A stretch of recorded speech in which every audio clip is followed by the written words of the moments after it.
Vasudevaya.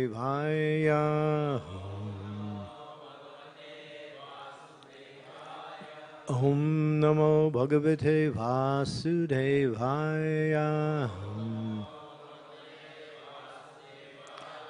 Om Namo Bhagavate Vasudevaya.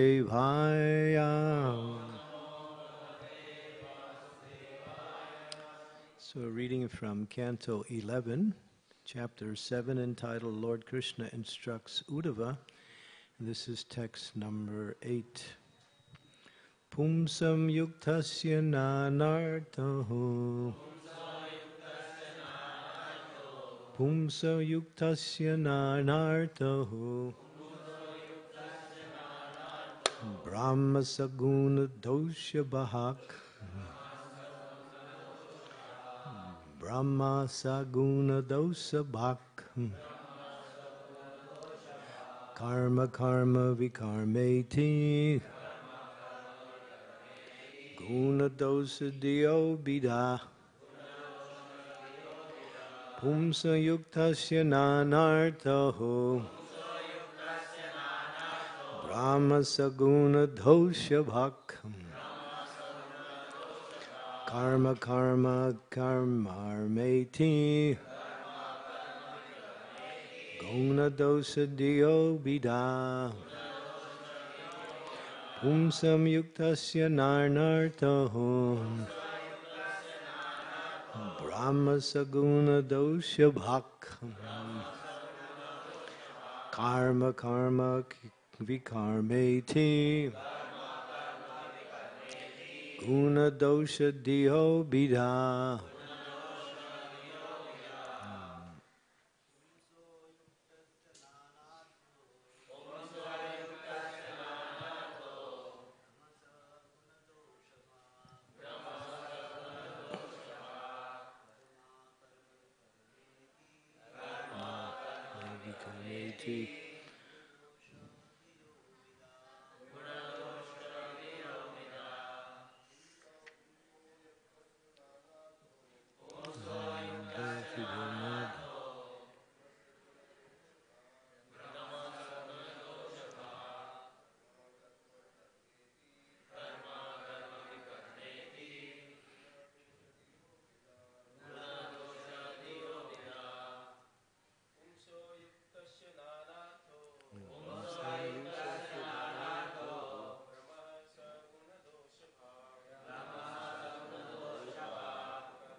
Ladies?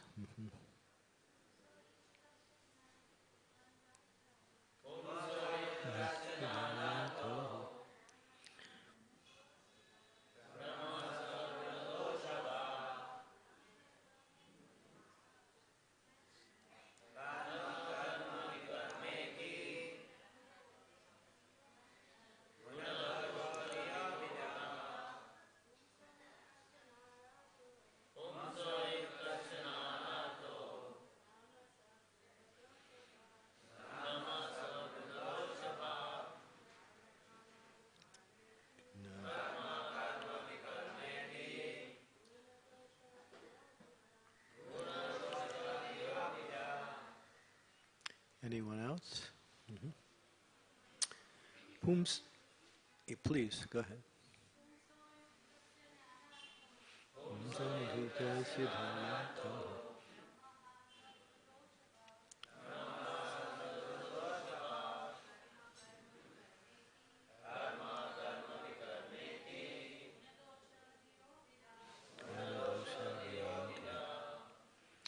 Pumsa, of a person, ayuktasya, whose mind is diverted from the truth. Nana, many. Artha, values or meanings. Brahma, confusion. Sa, that. Guna, something good. Dosha, something bad. Bhak, embodying. Karma, compulsory duties, akarma, non-performance of prescribed duties, vikarma, forbidden activities, iti, thus, guna, good things, dosa, bad things, diya, of one who perceives, vida, this difference. So these are instructions by Lord Krishna to Uddhava. So this is sometimes called, it is called the Uddhava Gita. As Krishna spoke Bhagavad Gita to Arjuna, he took the same knowledge and brought it to a higher level of understanding and philosophical teachings in the 11th canto to Sri Uddhava. So this is Krishna's words. One whose consciousness is bewildered by one whose consciousness is bewildered by illusion perceives many differences in value and meaning among material objects. I'll read that again. One whose consciousness is bewildered by illusion perceives many differences in value and meaning among material objects. Thus, one engages constantly on the platform of material good and evil and is bound up by such conceptions. Absorbed in material duality, such persons contemplate the performance of compulsory duties, non-performance of such duties, and performance of forbidden activities. The purport is approximately 4 pages long. So I'll read part of the purport and then maybe we'll speak a little and then continue on. Purport by the servants of His Divine Grace, A.C. Bhaktivedanta Swami Srila Prabhupada. The illusory mental platform of existence is described in this verse. The word agyuktasya indicates the conditioned soul who does not fix his mind on the Supreme Personality of Godhead. It is clearly described in Bhagavad Gita and other Vedic literature that Lord Krishna, the Absolute Truth, is within everything and everything is within the Lord. The example may be given that when a woman loves a man, she is most eager to see him, and she daily sees him dressed in different clothes. Actually, the woman is interested not in the clothes, but in the man. Similarly, with every material object is the Supreme Personality of Godhead. Therefore, one who has developed love of God, constantly seeing the Lord everywhere, and not just the superficial material objects that cover the Lord. So I'll stop there and then we'll continue on. Om Agyantimirandasya Gyana Jana Salakaya Chaksu Unmilitam Dena Tasmai Shri Gurave Namaha Shri Chaitanya Manobhistam Staptitam Yena Bhutale Swayam Rupa Kadam Mayam Dadati Swapadantika Nama Om Vishnu Padaya Krishna Pastaya Bhutale Srimakti Bhakti Vedanta Swami Iti Namine Namaste Saraswati Deve Gauravani Pachadine Nirvisesa Sunyavari Pastyatya Desatarine Shri Krishna Chaitanya Prabhu Nityananda Shri Advaita Gadadhar Sivasari Gaur Bhaktivinoda Hare Krishna Krishna Krishna Hare Hare Hare Ram Ram Ram Hare Hare. So the verse actually will be explained later on in the purport in more detail. But here it's basically saying that there are persons who are bewildered by the idea of how to find happiness in the material world. And so, according to social and religious principles, people align themselves with things to do and things not to do, which are based on what is good in the material sense and what is not good in the material sense. And so in the scriptures, in basic religious scriptures, that is called vidis and nishedas. Things you should do and things you should avoid. You know, just like, for example, eat prasadam, don't eat boga. Okay. Or be polite to everyone, don't be rude. That's a general, what we say, you know, aesthetic principle that how people live in the material world. What's another thing? You know, if you want to be a good businessman, then you have to really understand how the intricacies of how to use your product in such a way that people will be attracted to buy it even if they don't need it. And this is called good business. How to sell something that people don't need and make a profit from that and make them think they need it. So thinking how to further one's material interests by using one's material intelligence in order to somehow acquiesce various types of successes in the material world. So people contemplate that, how to avoid the suffering, how to bring about happiness. And they also contemplate, by not doing that, then I'm not successful. So here it mentions that the contemplation or the intelligence directed towards adjusting the material energy in such a way as to further one's interest in the material world for material happiness, material success, material position, material power, and material gain in some form or another. And by not doing that, then there's a chance that I won't be happy. I won't be happy. That's the conclusion they make. And there's certain things I must seriously avoid. And if I avoid these things, then, and access and emphasize the material things, then my life is happy, materially. This is the adjustment. But what does Krishna say to this? He says this is illusion. Krishna says this is illusion because they perceive the material objects as a source of material happiness. Material objects are simply a combination of the material energy. Bhumir apana balo bayo kamana buddhave vacha. Ahankar itiyame bina prakriti astada. Earth, water, fire, ether, air, mind, intelligence, and ego. And did I miss one? Sky? Yeah, Akash. Yeah, those 8 elements are everything you see in this material world. There's nothing beyond that. So whatever forms you see in this world, including our material bodies and our bodies, are simply a combination of these elements. And that's all. And in some cases, even the subtle elements don't exist in the more gross forms of existence, such as rocks and like that. So this is the whole thing. Now where is this energy coming from? It's coming from the source, and that is Krishna. Krishna says, I'm the source of everything, material and spiritual. And therefore people see the combinations of these different energies as objects to enjoy or objects to avoid because it won't bring my happiness or enjoyment or my success in life. So Krishna calls this illusion. And people see the same objects in different ways. So therefore, who's right and who's not right? According to one's perception. What is one's perception based on? One's consciousness. And what is one's consciousness formulated based on?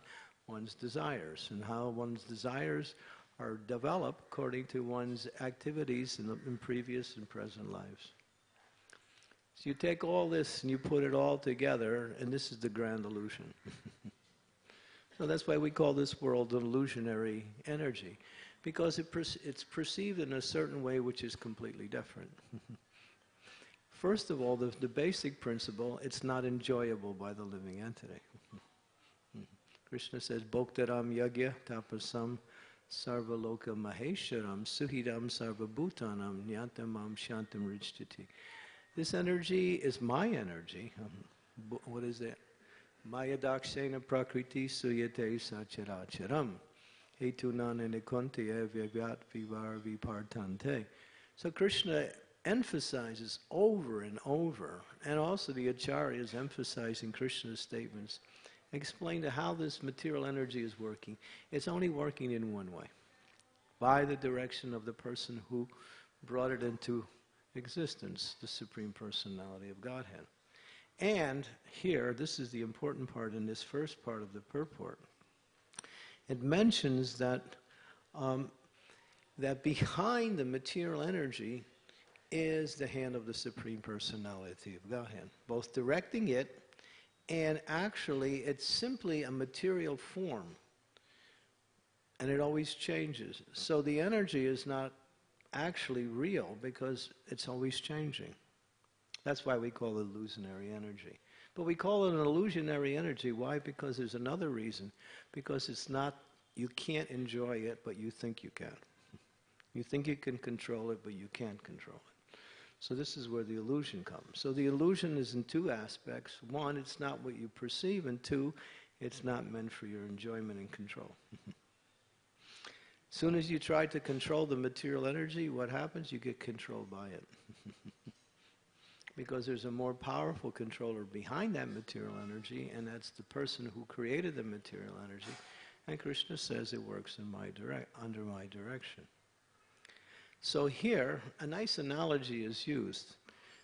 This is interesting how they had found this interesting analogy, that a woman, she has some attraction and attachment to her husband or to a man, as is described, but she sees him in different ways, in different dresses. You know, he may go to work in a suit, and he has his, you know, relaxing home outfit. He's in a bathing suit, he's in his pajamas.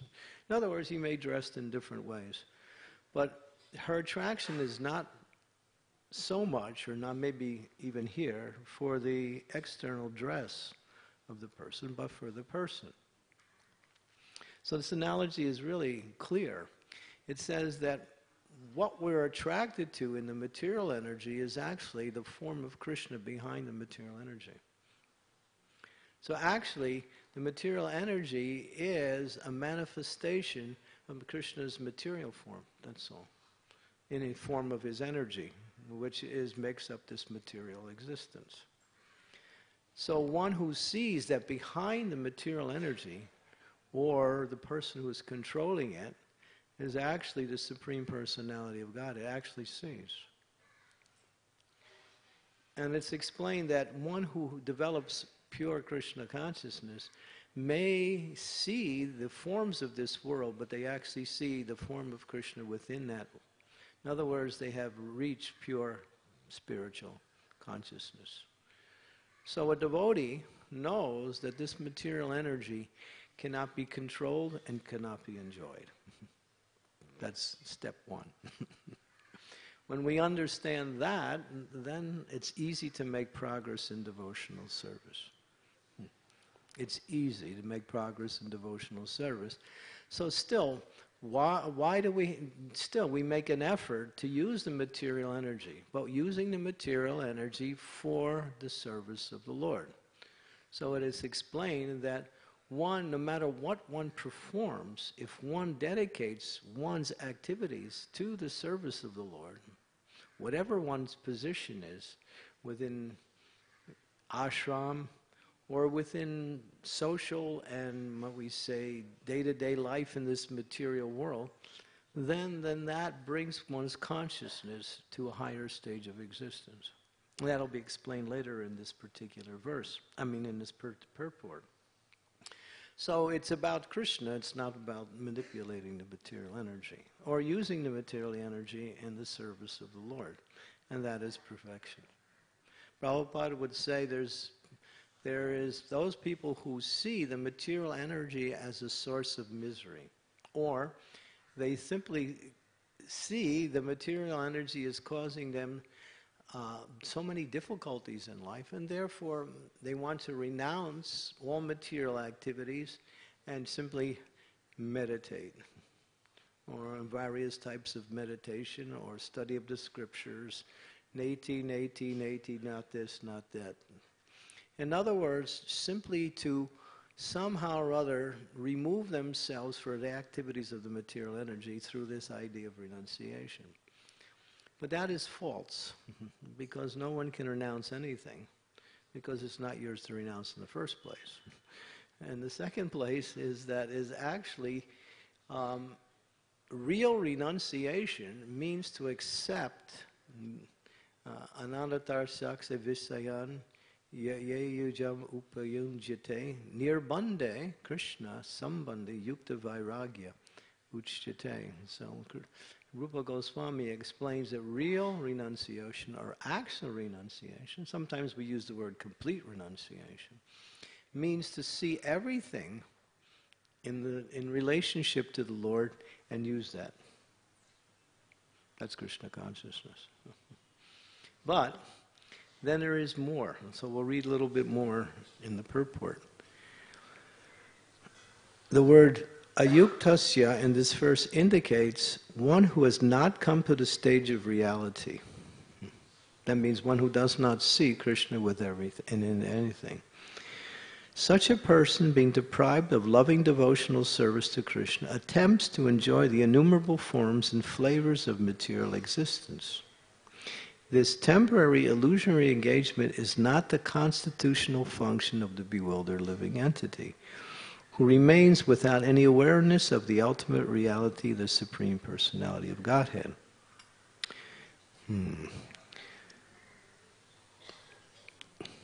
Within the world of matter, there are undoubtedly varieties. Among dogs, there are pedigreed poodles and common mutts. And among horses, there are thoroughbreds and old gray mares. Similarly, some humans are beautiful and educated, and others are dull and homely. Some are rich and some are poor. In nature, we find fertile land and sterile land, lush forests and useless deserts, invaluable gems and colored stones. We find happiness and distress, love and hate, victory and defeat, war and peace, life and death, and so on. However, we do not have any permanent relationship with any of these conditions, because we are eternal spirit souls, parts and parcels of Lord Sri Krishna, the Supreme Personality of Godhead. Vedic culture is arranged in such a way that everyone can become perfect in self-realization simply by performing his occupational duty for the satisfaction of the Supreme Personality of Godhead. Sway sway karma abhirat samsiddhim labhate nara. Some conditioned souls, however, believe that complete perfection in life may be achieved by performing ordinary, non-spiritual duties on behalf of family, nation, humanity, and so on. Others are interested in neither service to God nor noble mundane activities, and there are others who are actively pursuing sinful life. Such persons generally rise from bed late in the afternoon, stay awake all night, taking intoxications and engaging in illicit sex. Such a dark, hellish existence is caused by attraction to the tamoguna mode of ignorance. So here it goes on to say that it's describing consciousness and activities and elements within the different modes of material nature.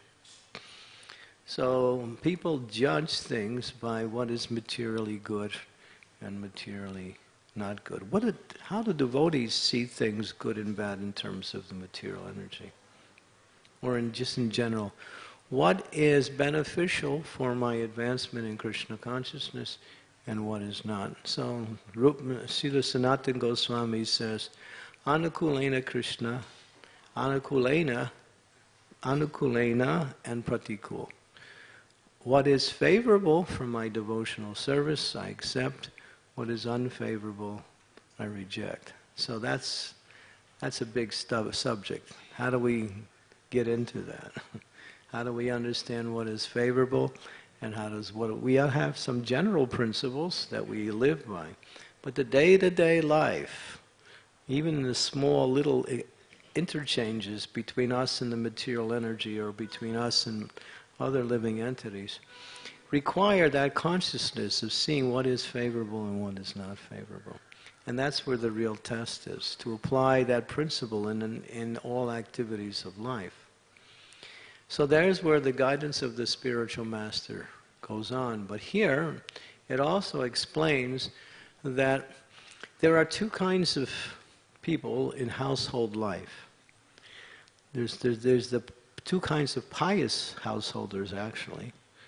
Those who perform pious activities in order to somehow or other reap the benefits of material goodness in this material world.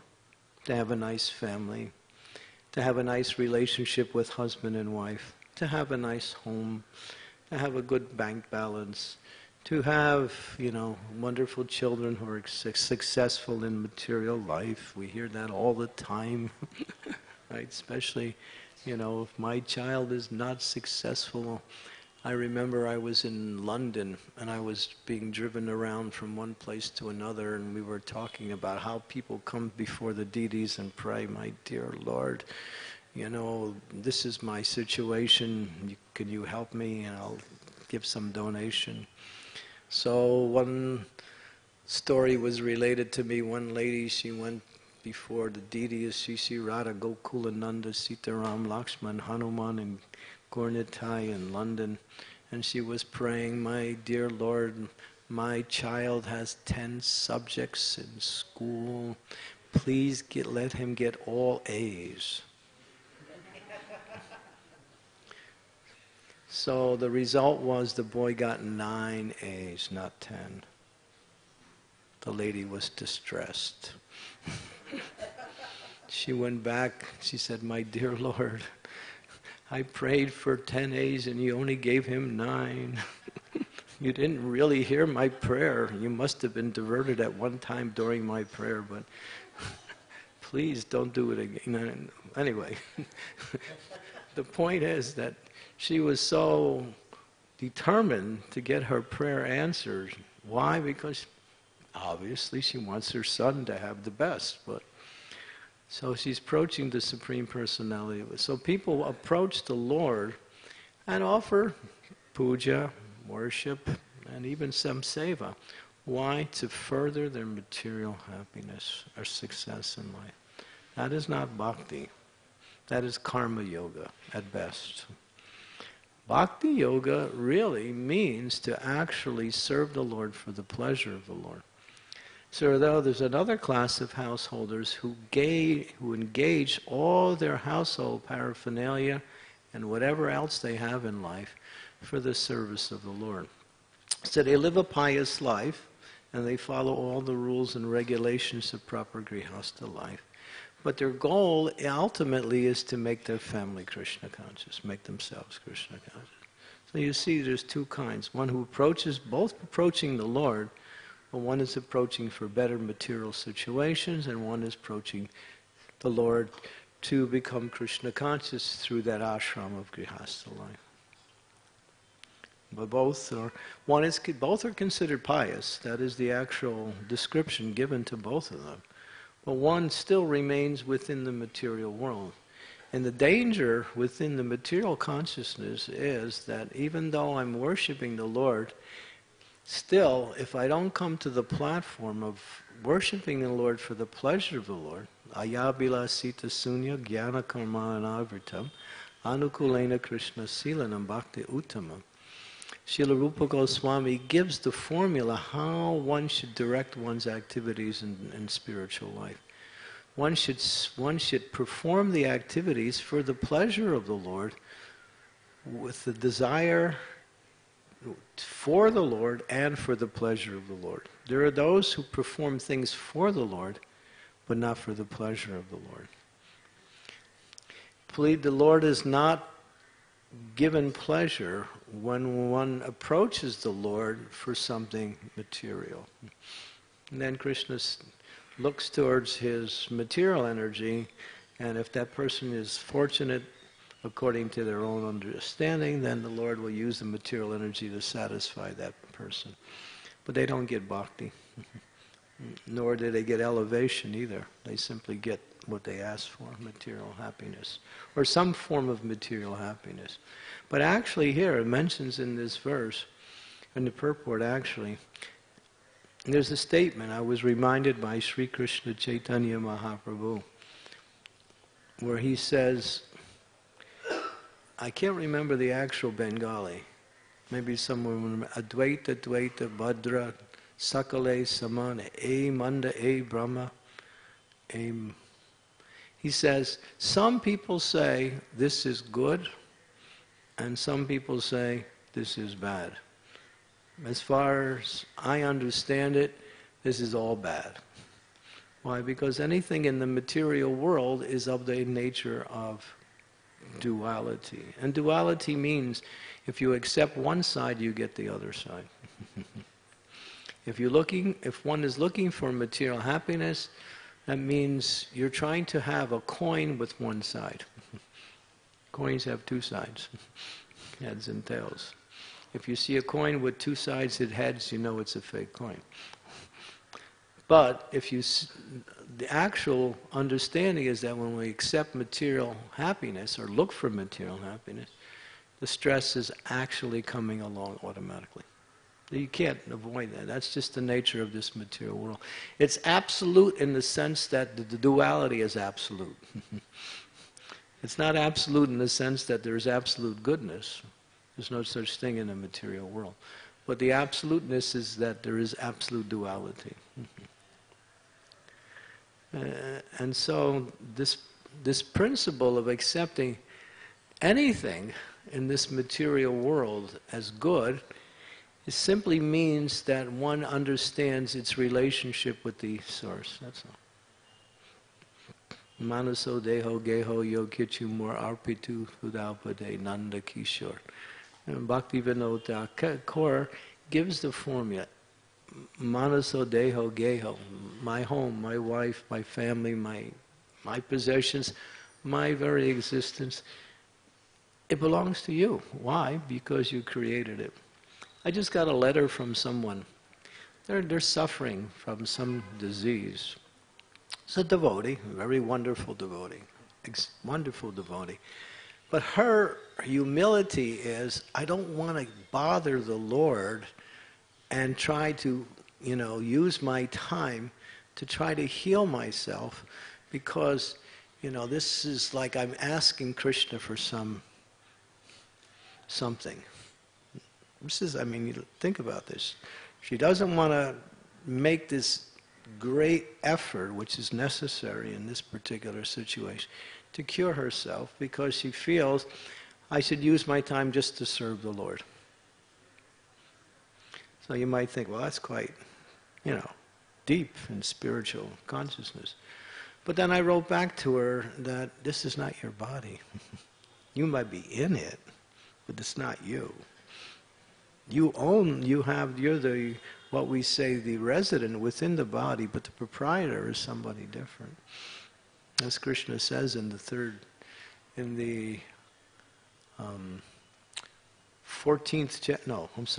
13th chapter of the Bhagavad Gita, and there's the proprietor, and then there's the one who is trying to be the enjoyer, Kshetra Gya, and then the field of enjoyment, this material body. So I was explaining, no, this is Krishna's body, and you have to take care of it. It's your duty. And that is your service to the Lord to take care of it. And I explained, how Srila Prabhupada emphasizes that principle that devotees really do what is necessary to maintain good health. He said, our philosophy is maintain good health and work hard for Krishna. So, this idea that it's my body, again, we take the principle all the way to its ultimate understanding of corrected. Everything belongs to Krishna. Nothing belongs to us. The only thing that belongs to us is the opportunity for devotional service. That's why in the Shastras it said there's only two things in this world. God in the form of the holy name and the jiva. Everything else is illusion. Think about that one. Everything else is illusion. What is that illusion? The illusion is that this material energy is meant simply for one thing, as the element of ingredient for service. That's all. And how we use that material energy to serve the Lord depends on the consciousness we develop in relationship to the process of devotional service. So one should elevate themselves. And here it explains, it'll go on, this purport is really long. There's another 2 pages to go. Should I read more? What do you want to hear? Is it okay? Everybody still awake? If you're awake, then I'm awake. If you fall asleep, there's danger. In New Vrindavan, when we were there in the old days, everybody got up at 2 o'clock because we had no japa period. Mangalarti was at 4:30, and then the whole morning program was successive. Mangalarti, Tulsi Puja, Guru Puja, and then class, and then breakfast, and out to work. If you wanted to chant japa, you had to chant before Mangalarti. And you had to go to work after breakfast. That's the way it was. So devotees got up quite early, 2 o'clock. If you got up at 2, you were considered, you're in there. 2:30, all right, it's acceptable. 3 o'clock, whoa, you're looking bad. And if 3:30, signs of blooping, strong signs. So this is the way it was. And so sometimes even in classes, the whole class would fall asleep. And sometimes even the speaker. I remember there was one devotee who was giving, he was saying, and Krishna says in Bhagavad Gita, Sarva Dharma Parikshitam Mam Ekam Saranam.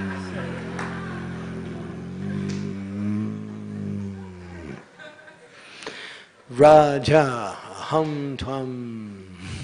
Didn't miss a word. So, hopefully those days are gone. The good old days, but sometimes we say, we're glad they're gone. So I just wanted to check just a little. Because, sometimes classes can be really boring and you just fall asleep.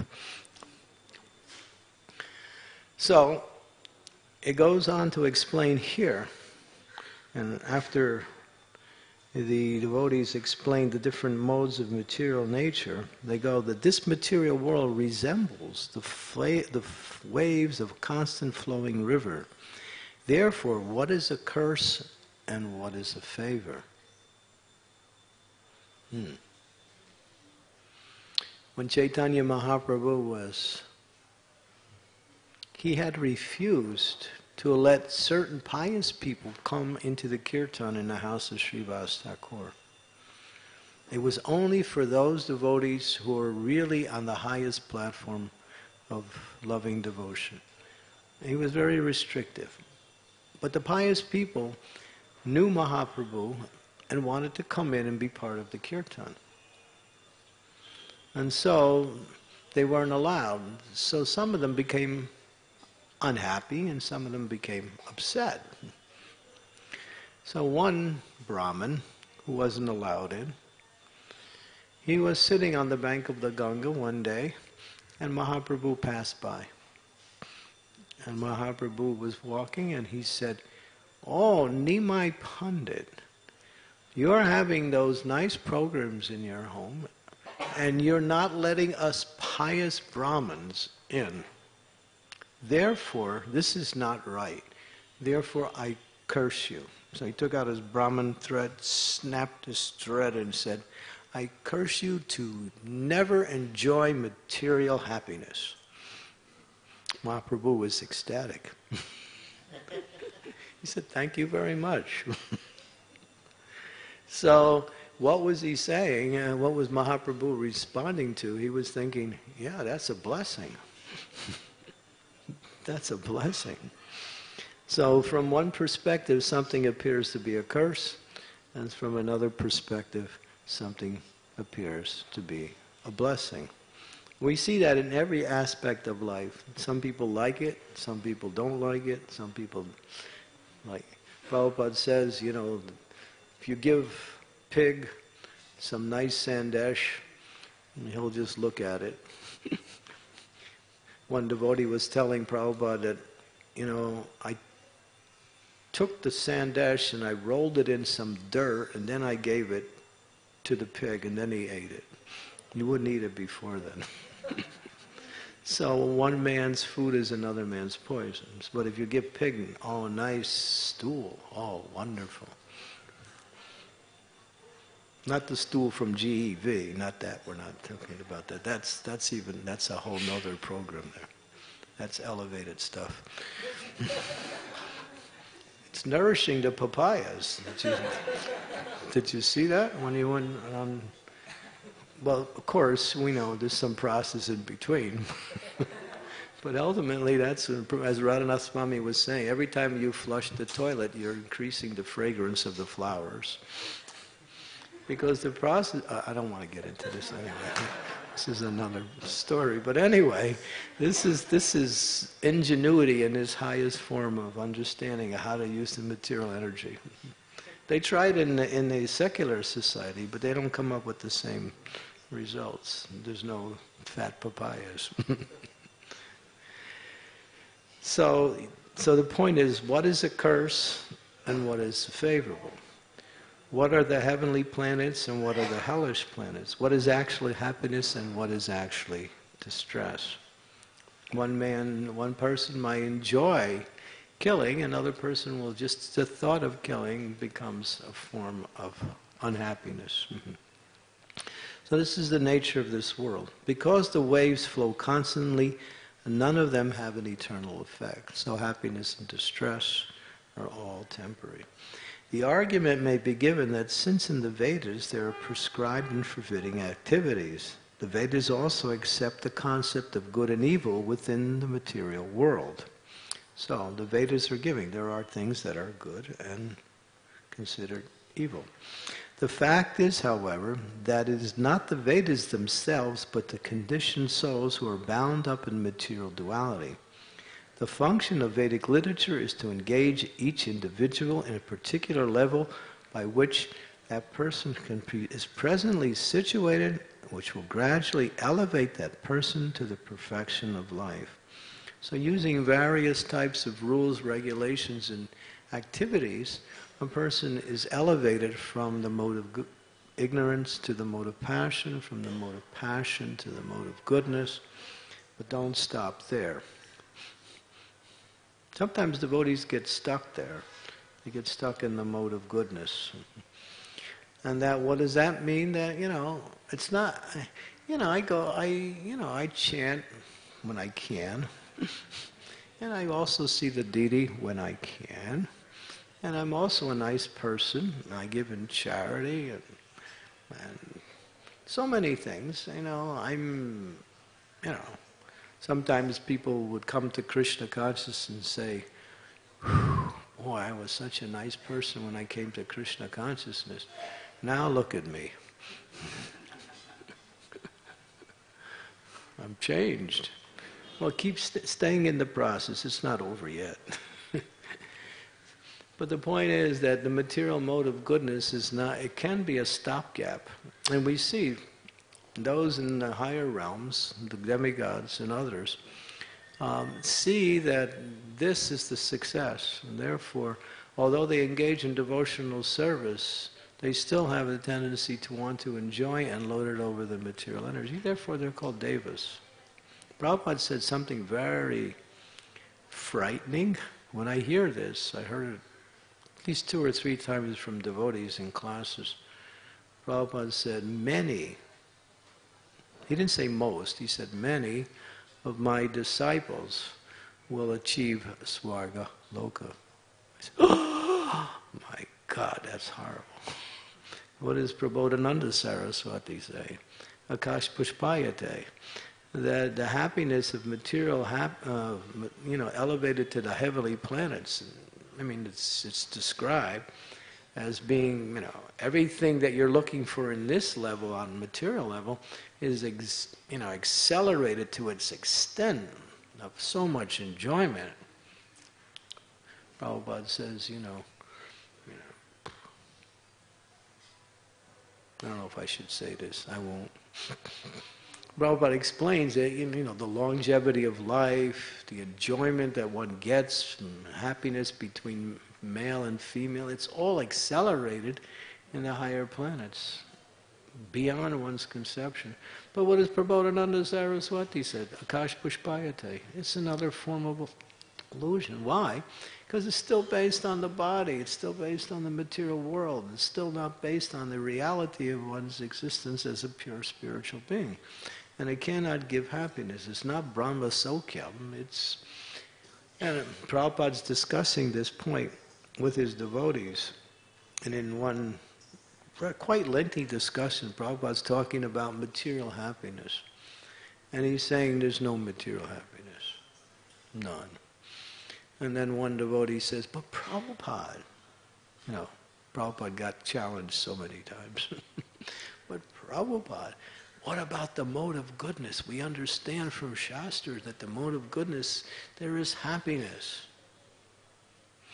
Prabhupada said, the mode of goodness means knowledge. And that knowledge tells you there's no happiness. That was Prabhupada's response. So he's giving us the understanding that really the element of the mode of goodness is higher knowledge, which teaches us that to continue on developing these qualities, but use them in the service of the Lord. See, it's important to understand that these qualities that are of the nature of the mode of goodness, such as humility, tolerance, patience, pridelessness, generosity, not disturbed by happiness and distress, all the 26 qualities that are mentioned of a Vaishnava, unless that is used in the service, unless that is developed and then used in the service of the Lord, one still remains in the mode of goodness. Or maybe even still tinged by even the mode of passion. What does that mean? That means that the process of bhakti begins with sambandha. Sambandha means relationships. So what is my relationship with Krishna? What is my relationship with this material energy? What is my relationship with other living entities? What is my relationship with Guru? So many different aspects of relationship is called sambandha. That knowledge is the foundation for practice of devotional service. But without the qualities, that sambandha doesn't really manifest. Therefore, abhideya, the process is not really executed correctly or properly until those qualities. And you see, if you listen to Radhanath Swami's lectures really carefully, he's always emphasizing the qualities of a Vaishnava. All the time. In anything. He was talking about how, Krishna was trying to be attracted by Duryodhana with nice, beautiful arrangements for a big banquet and so many nice dancers and dramatic actors and so many things, just so Krishna would come to this program. But there was no bhakti. There was motivation to get Krishna's favor so he could continue to exploit the Pandavas. Krishna could see that. And then, of course, as we hear from in the lecture, he went to the house of Vidura. Vidura wasn't even home. And when he knocked on the door, Vidura's wife came. She became really surprised and at the same time kind of disoriented. What do I do? Krishna's here. We're not ready for him. Let me give him something. So she went and found a banana, but in her nervousness, sometimes that happens. And she becomes so excited that she just didn't know which hand the banana was in and the other one, which one the peel was in. So she gave the peel and threw away the banana. I think she knew what the difference, but somehow she just took the wrong hand. And she gave, and Krishna was thinking, beautiful offering. This is the best. So we hear over and over again, what is favorable to Krishna consciousness is love, or bhakti, the desire to please the Lord. So that comes with developing the qualities of a Vaishnava. So the 26 qualities of a Vaishnava are the foundation for the practice of bhakti, which completes the principle of sambandha. And when sambandha is understood, then abhideya, or the process, actually works. But if sambandha is not really understood in its proper, and it's fortified by these qualities, then anything less makes the process difficult. That's why sometimes devotees have struggle because they haven't established relationships. That is the whole process of what is the quality of that relationship? Is it based on personal interest, exploitation, or just the wrong understanding? Or is it based on facilitating devotion and whatever is needed for devotional service? And that's the principle of anything that we do in connection with any object outside of ourselves. And then, of course, that leads to prayojana, which is the goal, which is love of God.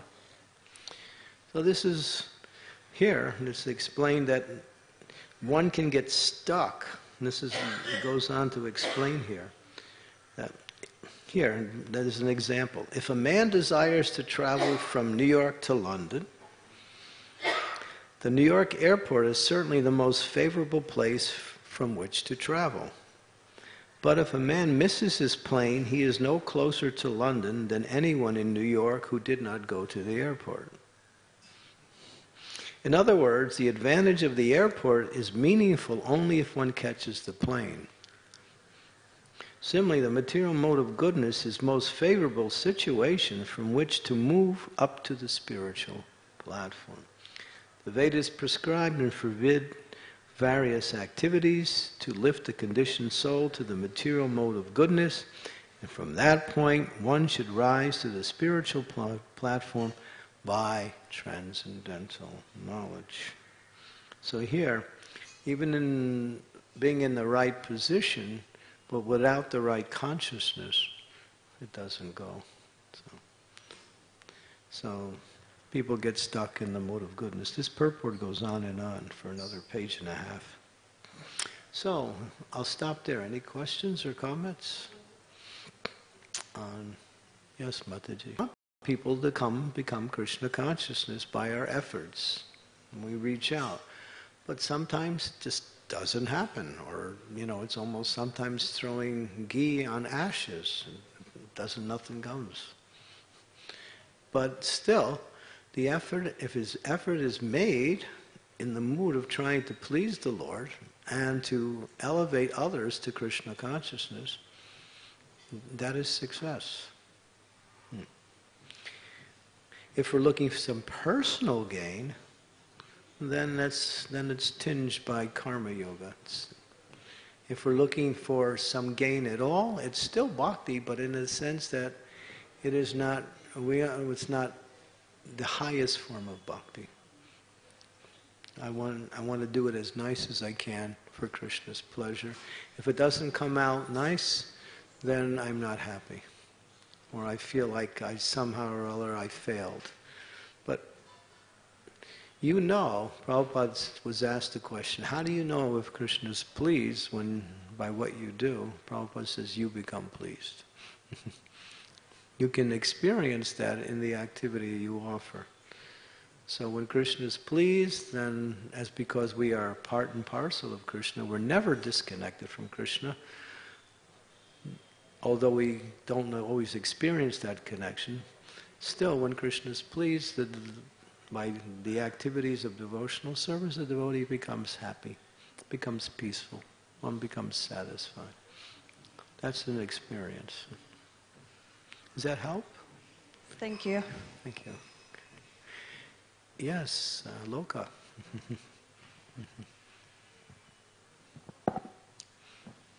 Thank you, Maharaj. Sort of feeling my way through this question, but as you were speaking, you're speaking about service that really isn't about our own personal gain. And we found ourselves last night having a bit of a conversation about American politics, which is a little troubling. for us in the United States.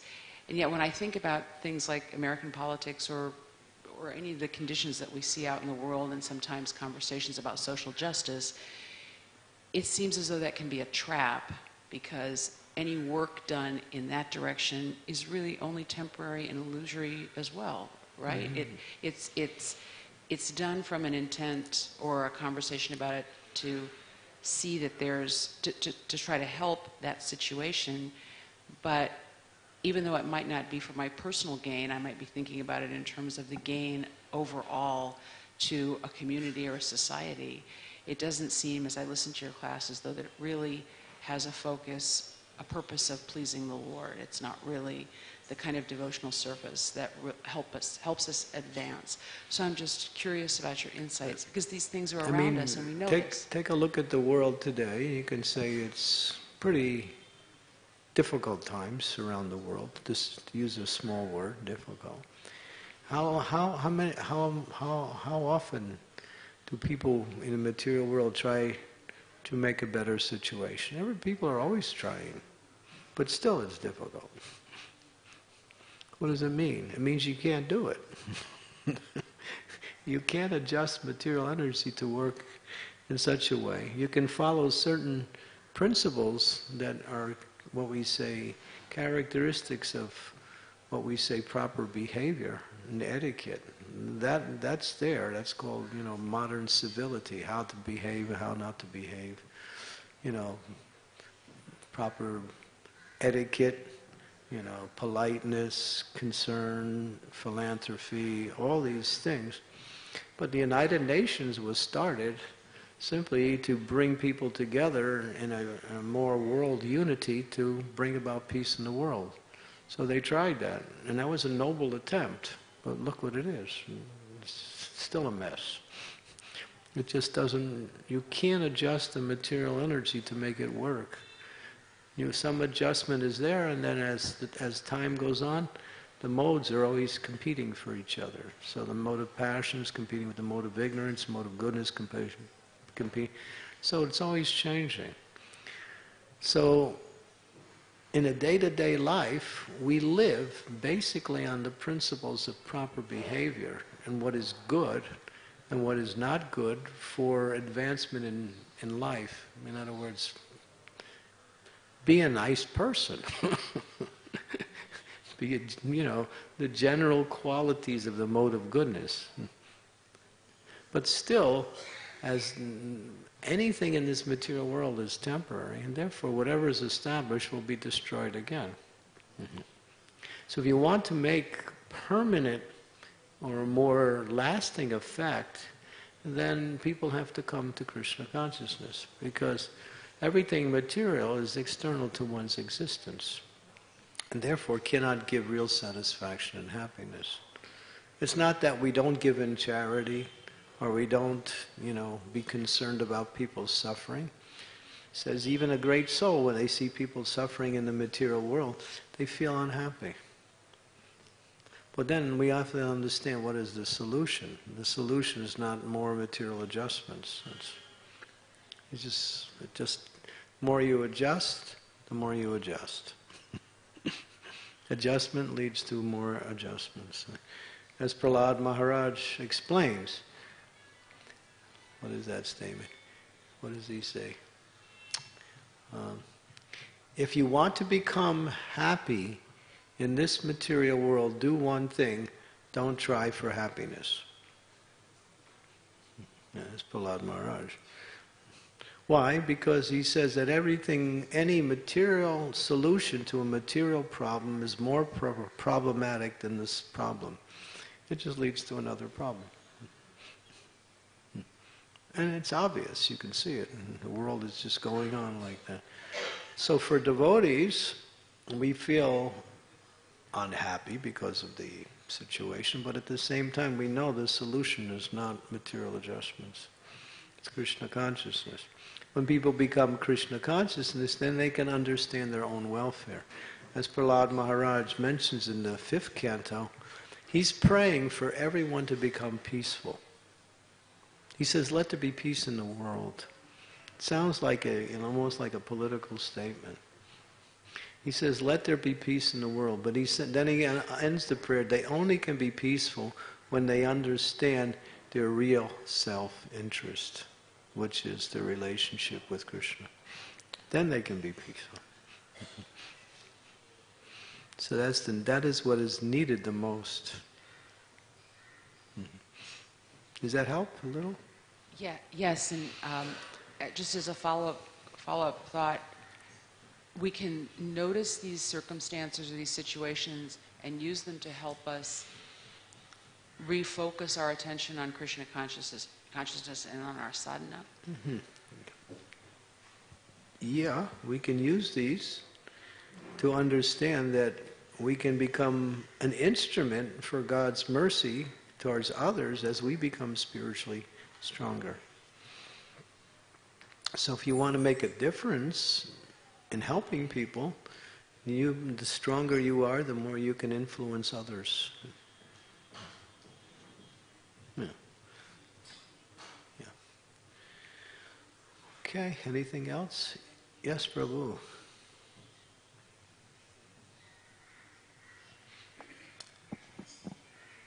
Thank you, Maharaj, for a wonderful class. We understand when the soul travels from one body to another, he's accompanied by the mind, the intelligence, and the false ego.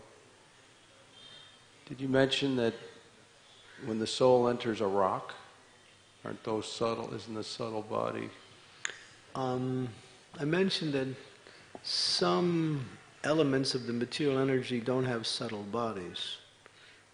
Just like Prabhupada said, there's certain rocks that have consciousness and certain rocks that don't. That's a lecture he mentions. And then he says, where is it? In Kashmir, he said there's one rock that gets bigger every year. He was saying in one lecture. You can go and see it. The rock is actually growing. It's not a shallogram either, or anything. So, using, some material energy is jada. It's dead. It's just when it's made. But when there is a living being in there, then the subtle body is also present. Mm-hmm. Is that? Mm-hmm. Otherwise, just like this was once a tree, so that tree also has a subtle body because there's a soul in there. But now that tree is no longer, this piece of wood now has been made into something different. Jai Shri Sri Radha Gopinath Ki Jai. So it's been separated from its existence and now it's just dead matter. But because it's used in the service of the Lord, it's spiritual. That's just an example. Okay. So thank you very much. Srimad Bhagavatam Ki Jai. Srila Prabhupada Ki Jai. Hare Krishna.